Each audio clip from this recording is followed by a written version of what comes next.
Atiefo musonfo agemfana sakwade menemo ababidi enketa ho afa Ghana mamre abibria mamre kam afahya ahodo a etwa egu afibia na afiu edi no so ntwafokuo ebepa nkrazamam busumi weimu ase ntwafokuo etwa gu wiea na yede bredi kwaji afahye nso ahyehye so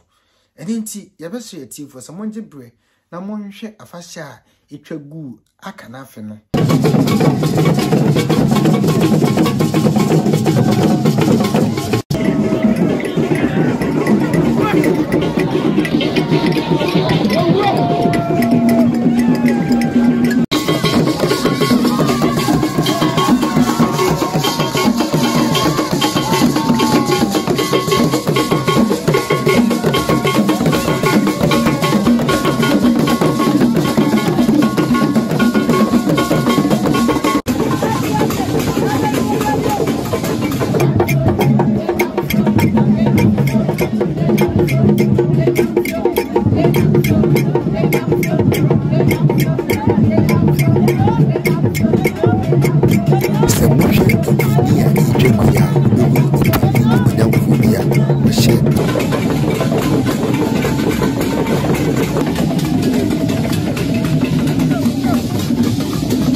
so diaspora a chese omu anya ye nananom tete amamre ne amane no bi anhwe a bibinti anase abrofo ene bibifo adwadi a ekoso ewo nipaton mu nti no ebinum kodi aman ahodo emu a eho na omobo omobra a omunnim omunchimpo nanso omu wogidie se omo nananom efia bibriman mu na se omo nananom efia bibriman mu dia adan na ye nkyere bibri amamre ne amane emva nkyere wiase afa na nyina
Se yehwe Ghana mamre ene afasha abenum jinse eyatetesem ana eyatetekwa youth no ana se timamufo no asen soye nananom amamre ne omamane mu se twitwe a chese omumfa ni agrokra yebehwe brenu mu no kwan amrante ne meba efa so edi amamre edi afashe ema amamre ne afashe eye ahomekeka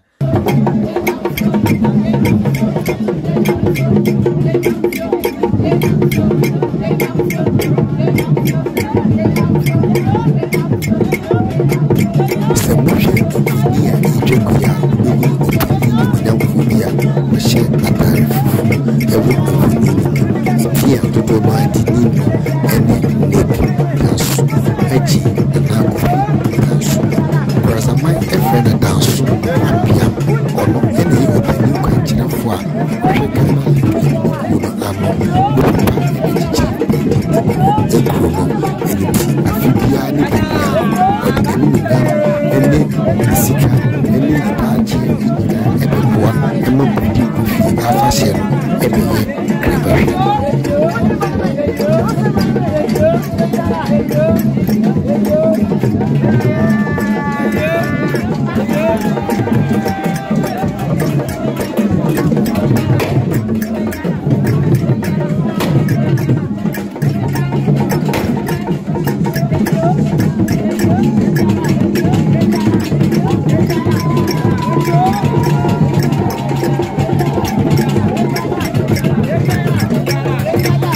Abra mo subscribe, ma like na ma share videos ama fufu nso enye bi ahwe no.